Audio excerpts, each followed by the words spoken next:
Okay, last time was my first attempt at making these videos, notability, so on and so forth. I've learned a little bit, so let's see if I can get a little more smooth this time. First of all, let's start with the goal. Whereas last time, the goal was like a third of the way in.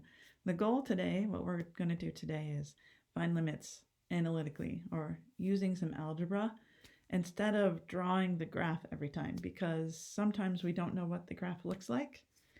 Sometimes we don't want to draw the graph because it takes too long. But knowing some things about the graph of a function can help you visualize what it is you're doing algebraically. So instead of graphically is, kind of we're still going to think about the graph, at least at first, until this becomes second nature for you. So let's start like we did before with something that's not really interesting, but something that's a little bit more straightforward. The function this time, the function that we're going to start with, so notice the instructions, evaluate each limit. That just means what's the y value this function is approaching, if any, from the right, from the left. So in this case, the function we're going to be using is the line x plus 1. I'm going to draw this graph. I know, I just said we're not going to be using the graph, but I want to draw the graph to prove a point. And then from now on, I'll still be drawing graphs. I'm going to admit it. I'll draw graphs. It helps you visualize what it is we're doing algebraically. I'm just trying to tie the two together right now. You don't need to draw the graph every time. In fact, I don't recommend it. It's tedious. But let's look at this graph. Y equals x plus 1, or m of x equals x plus 1. It's just a linear function. This has a y-intercept at x equals 1, has a slope of 1, and we've got the linear function y equals x plus 1. Okay, great. So we can look at the graph. We can look at each point one by one, and we can say, okay, let's look at, the first question is, as x approaches 2, so as x approaches 2, I can see on the graph, I should be using a different color so it stands out a little more. Let's use red. I can see on the graph as we approach from the right, as we approach from the left, it looks like the y value is going to be 1, 2, 3. It's going to be 3. That was kind of simple. The nice part was this was a linear function, so that's why I chose to start with this, because it's straightforward. Every point exists. But I'd really rather not draw the graph and then have to look at the graph from the right and from the left. So how did we get that value 3? Where did that value of 3 come from for the limit? Well, it came from the function value. We kind of explored that a little bit in the last one. This is m of x, so we know that m of 2, 2 plus 1, is 3. So instead of having to spend the time to draw the graph, look at the graph, look from the right, look from the left, we know this is a linear function. We know every point exists. We know that every point is kind of boring because it exists. So if we just say, well, it's asking what's the y value, let's find the y value. So the first thing I do when I find a limit, I plug the number in, and that should be your mantra from here on out. First thing it says is, well, what is the limit as x approaches 2? Let's see if that point exists. So let's say, what is m of 2? M of 2 is 2 plus 1. 2 plus 1 is 3. This limit exists. That point is not interesting on this function at all. This is the limit. That's what the function is approaching. Let's go into b.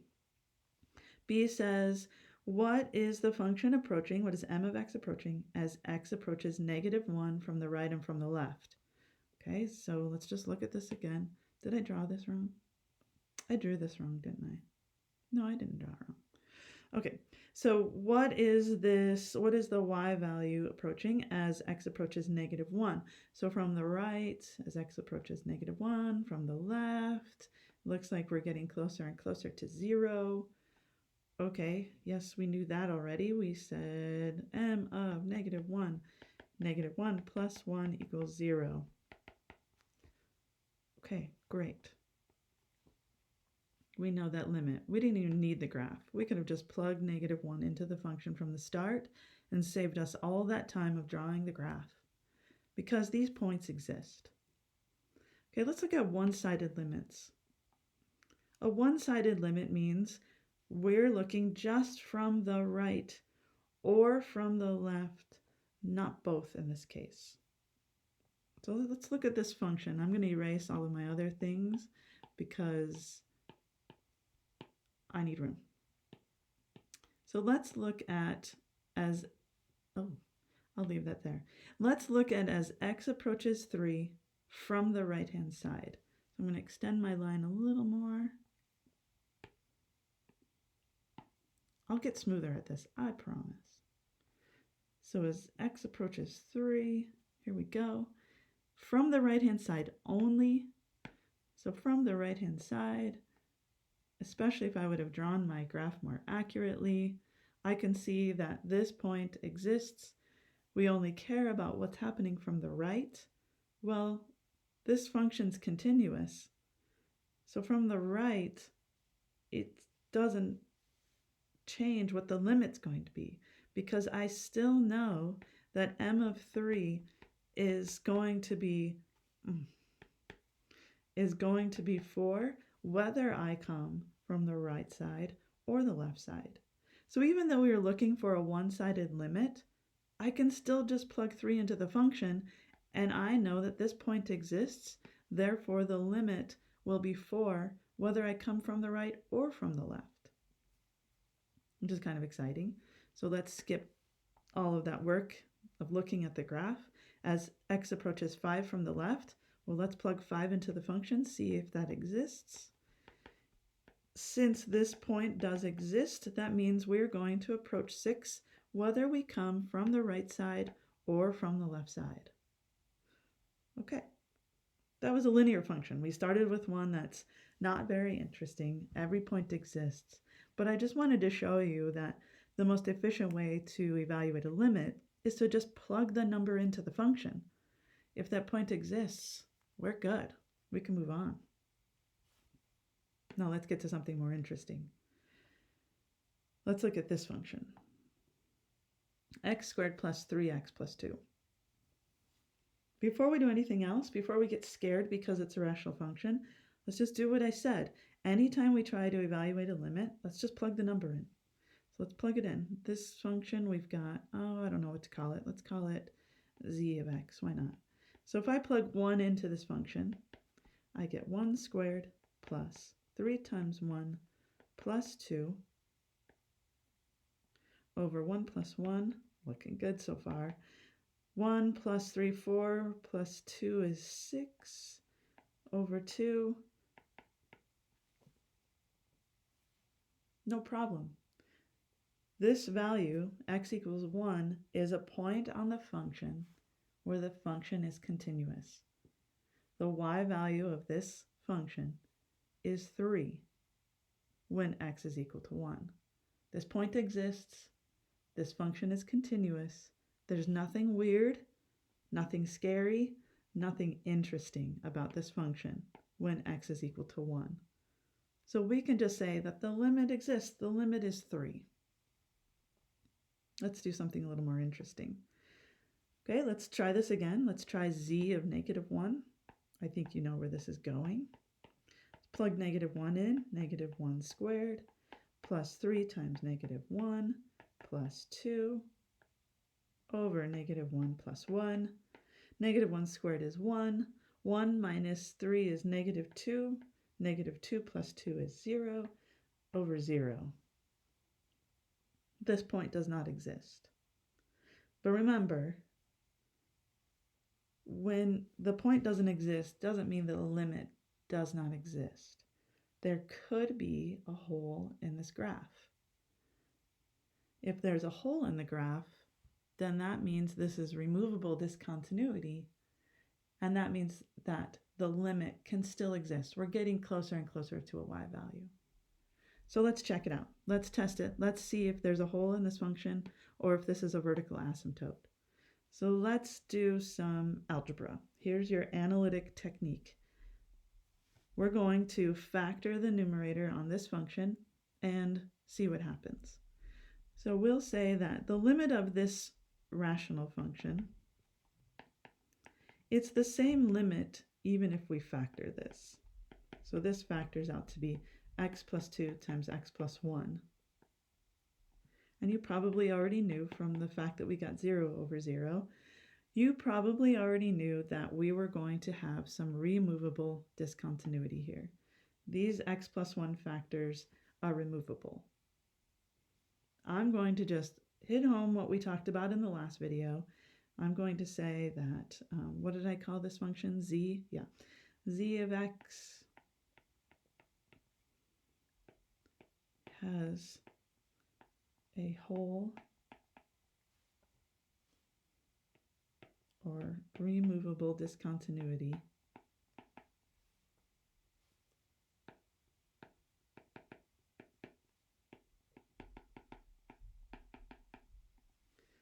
at x equals -1. There's a hole in the graph, which means that we can remove that factor, we can remove that discontinuity, and we can rewrite the limit as x plus 2 now. Or rewrite the function. Because these two functions, the original rational function and x plus 2, are the same graph, except for the fact that this graph has a hole at x equals -1. So it's a linear function with a hole in it, is what this comes down to. Now we've gotten this to a point where we can evaluate this limit. We've gotten rid of that discontinuity part. We know there's a hole there, so we're not going to lose sight of that. To evaluate this limit then, I'm going to change color so we can see that if we plug -1 in for x, z of -1 now, keeping in mind that this has some removable discontinuity, we know there's a hole. So now we can say, okay, we have found the y coordinate of this hole. The hole exists at the ordered pair -1, 1. Okay, let's finish off the answer then. We just found the limit. We found the y value that this graph is approaching. So let's go take a look. Let's finish this up and write this limit. Oh, I ran out of space here. I'm going to move my work over a little bit. So I'm going to say then, after all of our analytic or our algebraic approaches, we can definitively say that there is a hole in this graph. However, the limit exists, and that's when x is equal to 1. When y is equal to 1. So let me graph this on Desmos. X squared plus 3x plus 2. X squared plus 3x plus 2.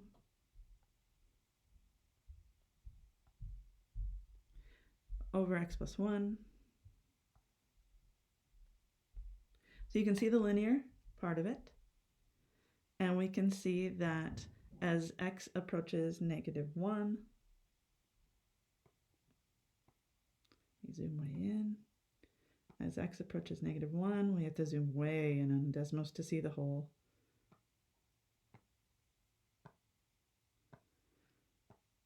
All right, there it is. It's starting to show up. We can see that there's a discontinuity there. Desmos freaks out. It doesn't actually show the hole, but there is a hole, and you can see that's when x is equal to, or that the y value where this hole exists. Let me zoom back out again. The y value where that hole exists is at y equals 1. Here we go. All right, let's go back to what we were doing. Okay, last part on part C. This is as x approaches 4. So let's try the part that's going to be hopefully pretty easy. Let's just try plugging 4 in. Even though this is from the right only, if that point exists, then it's fine. The function will approach the same value from the right as from the left. So let's try it. Let's try z of 4. That is 4 squared plus 3 times 4 plus 2 over 4 plus 1. Let's do some math. 4 squared 16 plus 12 is 28. 28 plus 2 is 30. 30 divided by 5 is a nice whole number. That means this point, when x is 4, there's no discontinuity. It's just a nice smooth curve. Doesn't matter if we approach from the right or from the left. This function will have a y value of 6, no matter which direction we come from. Nothing crazy there. That one-sided limit exists, and that value is 6. Okay, let's get to something a little bit more. Okay, we looked at linear functions. We looked at a hole in a linear function. Now let's start looking at an asymptote. I just gave it away, but that's okay. All right, first things first. This question says, find the limit of q of x as x approaches -1. I hope you're seeing already that we're going to have an issue, but I'm still going to plug -1 in to start, just to see if I have to continue. -1 squared plus 5 times -1 plus 6 over -1 plus 1. -1 squared is 1. 1 plus -5 is -4 plus 6 is 2 over 0. I can see that this is undefined. I should have written that on this last one, that this is undefined. So is this one. So we can't say right now. I don't know what the limit is. I don't know at all. So we have to do a little bit more work here. Okay? The work we need to do is like we did up above. The work we need to do is some algebra, some analytic techniques. So let's use some algebra on this. Let's determine, is this a hole? If this is a hole, then we're fine. The limit is going to exist. If this is an asymptote, we have a little bit more work to do. So let's try it. Let's factor this. If I factor the numerator, this is x plus 2 times x plus 3 over x plus 1. Nothing removable. None of these factors will become a fancy 1. They won't cancel each other out. So what we have here is non-removable discontinuity. So we know that q of x has a vertical asymptote. I'm going to use this for vertical asymptote because I'm going to run out of room. Has a vertical asymptote or removable discontinuity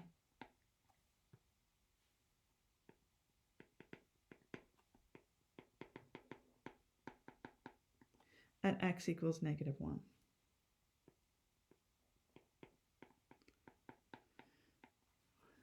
Vertical asymptote. Let's just refresh. Vertical asymptotes, there are so many ways a function can approach a vertical asymptote. So let's say we've got a vertical asymptote here. A function can approach a vertical asymptote from the left this way, from the right that way. A function, if we had a different vertical asymptote, the approach can look like this. From the left, approaching -infinity, from the right, positive infinity. Another way, another result, if we had a vertical asymptote, the function can approach from the left, can approach positive infinity, from the right can also approach positive infinity.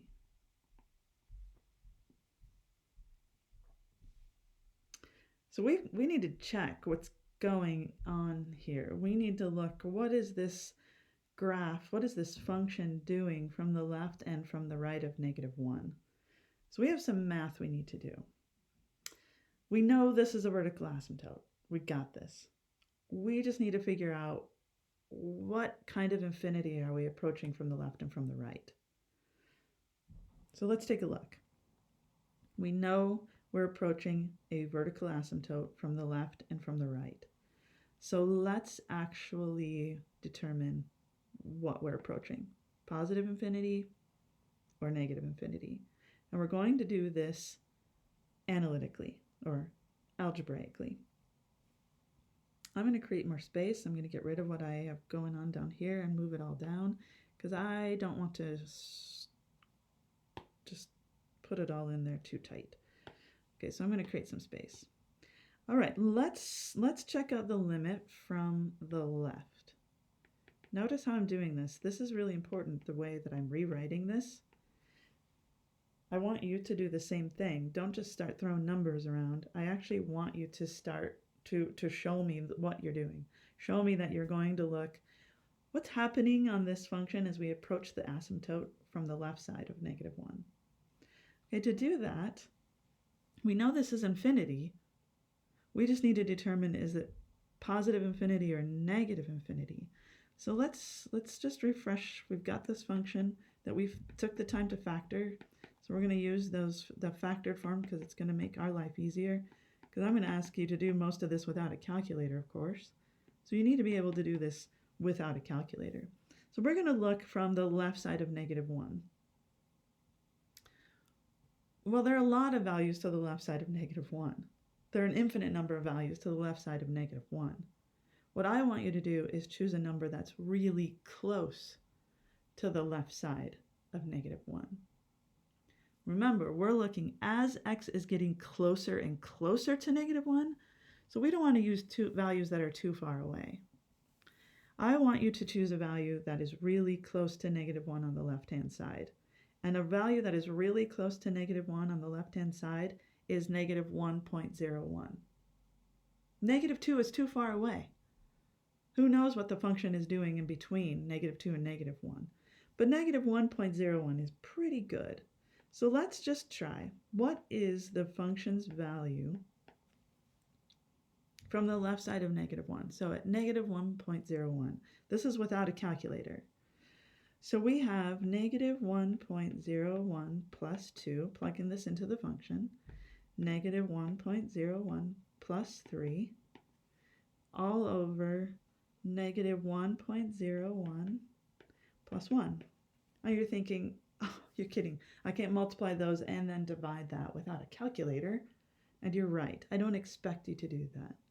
Remember, this function is approaching either positive infinity or negative infinity. We already know that. It's an infinity of some kind. All we need to know is this positive or negative. That's all we need to know.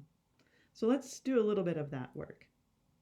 In this first, in the first factor here, is that value going to be a positive value or a negative value?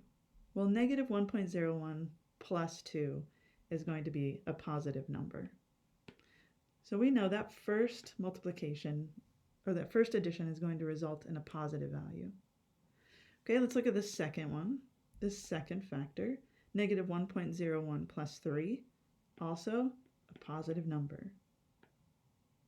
And then finally, if we look at the denominator, -1.01 plus 1 gives us a negative number. Okay, so we end up with positive times a positive. Let's put a smiley face because it looks happy. A positive times a positive is a positive number divided by a negative. A positive divided by a negative is negative. So without using a calculator at all, I can say now that this graph from the left-hand side is going to approach negative infinity. All of that without a calculator, without graphing it. I know that this vertical asymptote, so we've got a vertical asymptote at x equals -1. I'm going to start kind of drawing it a little bit. We've got a vertical asymptote at x equals -1. And we just determined by a little bit of analytic or algebraic work that from the left side of -1, our function is approaching negative infinity. So we're looking like this. Cool. Let's try the right side. Okay, let's try the right. We're going to look at the limit as x approaches -1 from the right side this time. So let's think about a number that's really close to -1.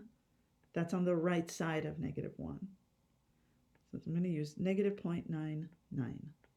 We know that this will approach infinity. We just need to know if this is positive infinity or negative infinity. So let's figure that out. So we've got negative 0.99 plus 2. If we plug this into the factored form of the function, it's going to make it easier on us. Negative 0.99 plus 3 all over negative 0.99 plus 1. Okay, the first addition, negative 0.99 plus 2, that's a positive. Negative 0.99 plus 3 is also a positive number. And in the denominator, negative 0.99 plus 1, also a positive number. So we know that from the right-hand side, this function is going to approach positive infinity.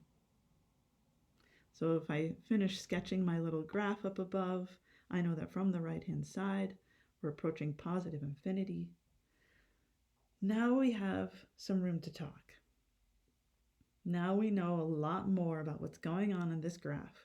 It was a vertical asymptote, was removable, the function was undefined, and now we can see by the work that we did, we can prove that since these values from the right and left are not approaching the same value, we know that this limit does not exist. Now you're probably thinking, come on, we knew this was a vertical asymptote from the start. Do we really need to go through all of this work? I'm going to tell you, yes, you do. And I'll show you why on this next problem. Okay, but this limit does not exist because the function approaches positive infinity from the right, but negative infinity from the left. Okay, let's do the next part. We're still on this function. This time, I'm going to move this up. This time we're going to approach, this is still the same function, still q of x. We're going to approach 1 from the right. Remember, the first thing you always do is you plug the number into the function, see what happens. So let's plug the number into the function and see what happens. So we've got q of 1 equals 1 squared plus, or you could plug it into the factored form, it doesn't matter. 5 times 1 plus 6 over 1 plus 1. 1 plus 5, 6 plus 6 is 12. 1 plus 1 is 2. 12 divided by 2 is 6. So even though we're approaching from the right, this function still exists. At that point, when x is equal to 1, the function is approaching the y value of 6. So nothing weird there. There was no asymptote. There was no hole, so nothing to worry about. Nothing we had to do algebraically. This was just a continuous part of the function. Okay, so let's move on. This one I love. This one's really interesting. 1 over x squared. So let's find the first limit. X approaches 1. So let's plug 1 into the function.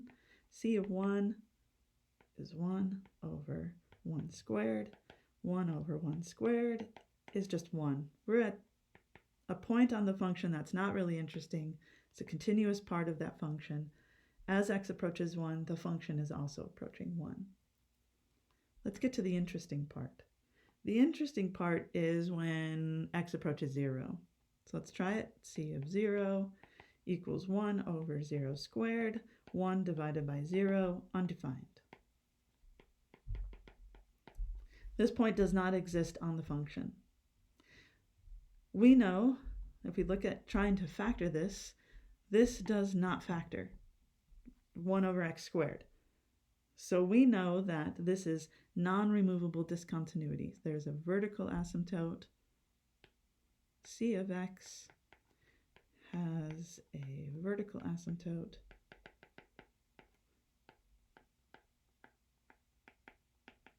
Or non-removable discontinuity. I hope this is getting drilled into your brain.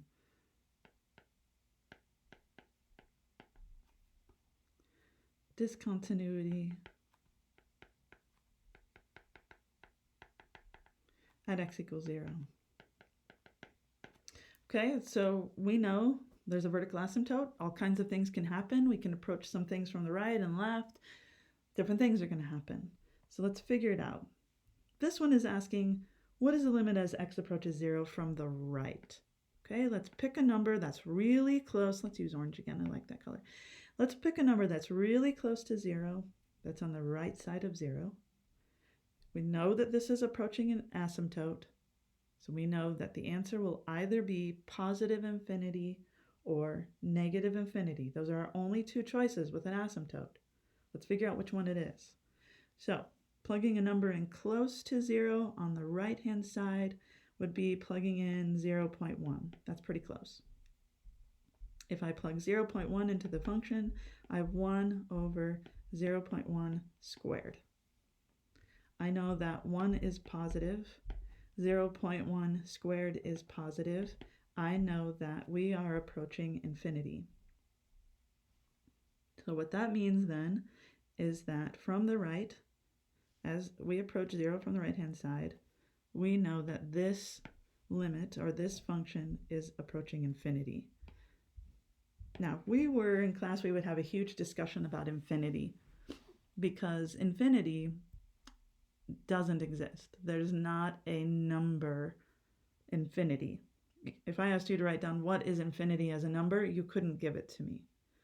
So when we say that, what is the y value that this function is approaching? If we say infinity, we're kind of lying a little bit. But that's just a really good descriptive way of saying this function is getting bigger and bigger in the positive direction on the right-hand side. Okay, so let's look at the left-hand side. Let's look at, we already plugged in c of 0, so let's just look at a number from the left. I like orange for this one. So let's use negative 0.01 or 0.1.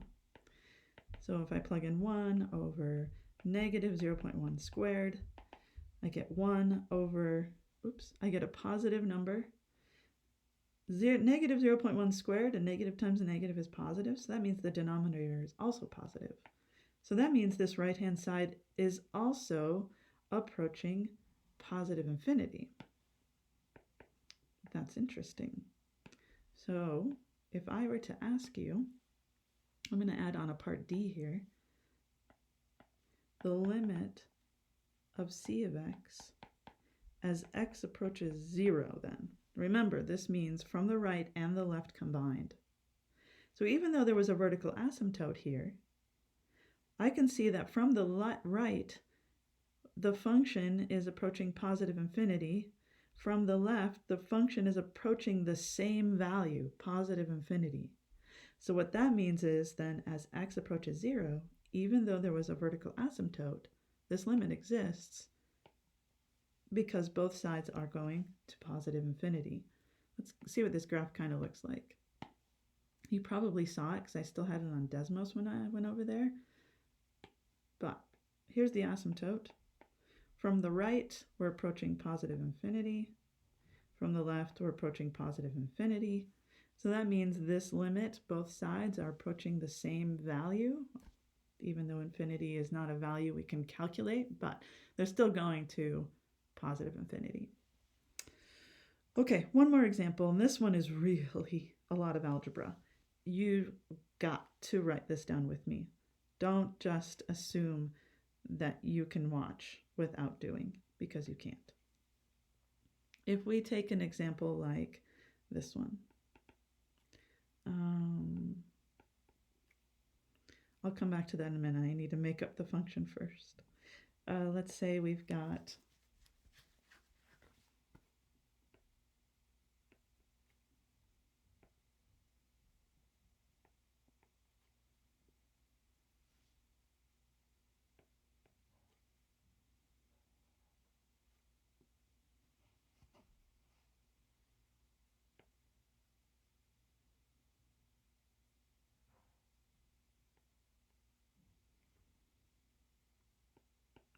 okay, sorry, I should have had that made up before this. You had a lot of dead time right there. I apologize. I was having to make sure I think this through. Okay, so here we go. We've got this limit as x approaches 16. This one's going to have a lot of algebra in it. The weird part here is this radical. So when you see something with a radical, you're going to have to approach this in a slightly different way. So first things first, like always, let's plug 16 in. So we've got, what do you want to call this one? How about v of x? So let's plug 16 into v of x. V of 16 is the square root of 16 minus 4 over 16 minus 16. Square root of 16 is 4. 16 minus 16 is 0. We end up with 0 over 0. All we know is that this point is undefined in this function. I don't know if this is going to be a hole, if this is going to be a vertical asymptote, because this one's a little bit strange. So we've got a different way to approach this. The issue we're having is that x minus 16 on the bottom. The x minus 16 is what's making the denominator 0. So if we can find some way to remove that, if we can make it removable, then we'll know that there's a hole in this function. So let's do some algebra. You might have heard conjugate in algebra 2, maybe pre-calc. If you've not heard of the word conjugate before, you're going to hear it now, because we're going to multiply this by its conjugate. So really what we're doing, this whole process that we're going to use, is called rationalizing the numerator. Rationalizing means we're going to get rid of that, or we're going to multiply the numerator by its conjugate. Let's just go there, because there's a lot of words here. So rationalizing the numerator is what we're going to do. We're going to get rid of that radical from the numerator in hopes that the x minus 16 will cancel out, because the x minus 16, it's what's making the denominator 0, and when the denominator is 0, that means this function is undefined. If we can cancel out the x minus 16, we know there's a hole. If not, we'll have to treat it like a vertical asymptote. Okay, so let's see if we can get rid of that x minus 16 or make it removable. So here comes the conjugate part of it. Are you ready? Are you paying attention? This square root of x minus 4, if I multiply it by its conjugate, and here's its conjugate, the square root of x plus 4. So the only difference was I changed this middle thing. That's the only thing I did differently. And I'll show you why. Because when I multiply those two together, things are going to get really kind of pretty. Now, of course, you can't change a fraction by multiplying by something that's not 1. So we're going to multiply by this really fancy form of 1.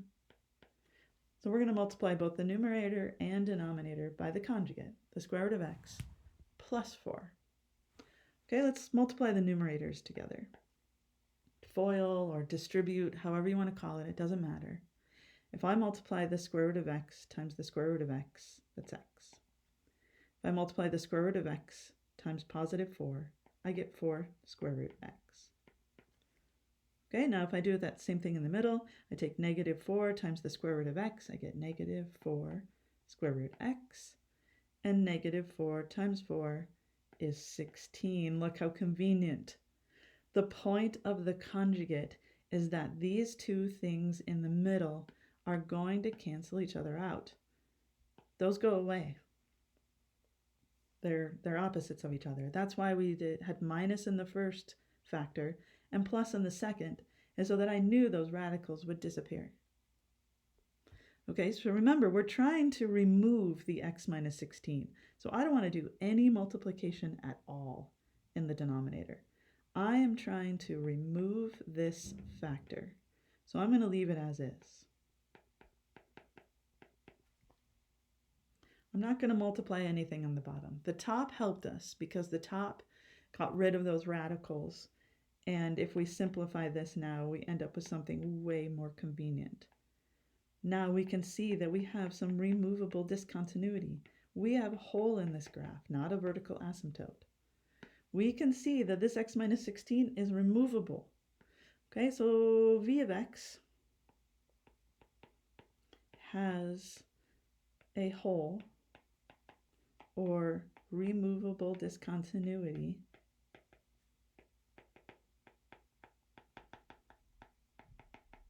at x equals 16.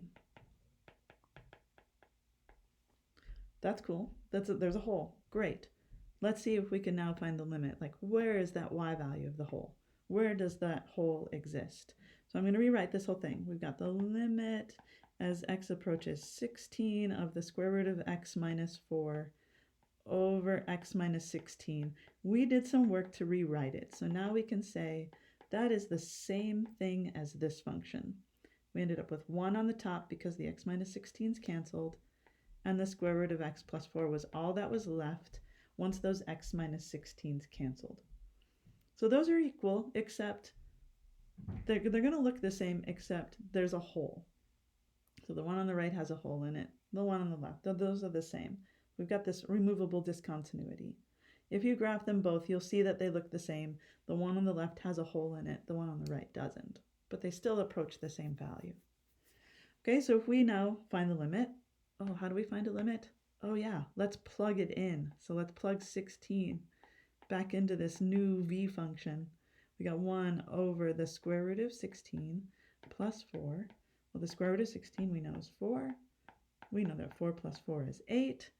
So after all is said and done, after all of our algebraic techniques, this new technique of rationalizing the numerator, we found after all of that work that the limit of this function is 1/8. So that means if I finish off my little discussion about the whole exists at the point 16, 1/8. So if you were to graph those two functions, and I recommend you do it, this one will have a hole at x equals 16, at 16, 1/8. This one will be the exact same graph as that, except this one won't have a hole in it. That made us, we were able to then find the limit. So we were able to do some algebra on that. Kind of like what we did yesterday at the beginning. All right, today is a day full of algebra. So I'm going to leave you at this. I'm going to give you some time to do that algebra, and we'll go from there. I'll see you next time.